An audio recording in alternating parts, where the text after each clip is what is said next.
La gynéo-esthétique comprend des interventions visant à harmoniser les organes génitaux externes féminins pour des raisons fonctionnelles ou esthétiques. De nos jours, de nombreuses femmes recherchent une apparence génitale infantilisée, caractérisée par des petites lèvres non visibles, des grandes lèvres volumineuses et lisses et un capuchon clitoridien discret. Les indications chirurgicales les plus fréquentes incluent l'hypertrophie ou l'asymétrie des petites lèvres, un excès de capuchon clitoridien et des altérations post-partum. Avant toute intervention, il est essentiel d'évaluer la motivation, l'état émotionnel et les attentes de la patiente pour éviter des décisions hâtives ou de mauvais résultats. Parmi les techniques les plus utilisées figure la technique TRIM, qui supprime l'hyperpigmentation du bord labial tout en préservant l'innervation et la vascularisation. La technique Wedge, qui préserve le contour anatomique sans corriger la pigmentation.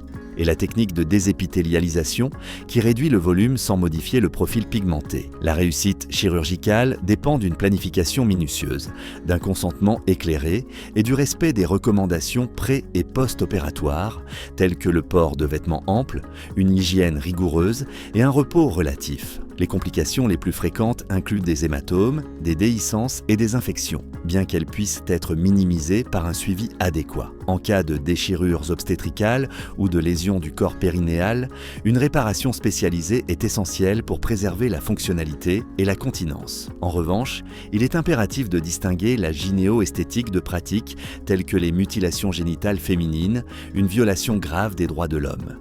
Par conséquent, l'approche de ces interventions doit toujours être éthique, multidisciplinaire et centrée sur la patiente, en tenant compte non seulement des aspects médicaux, mais aussi des facteurs psychologiques et socio-culturels entourant chaque cas.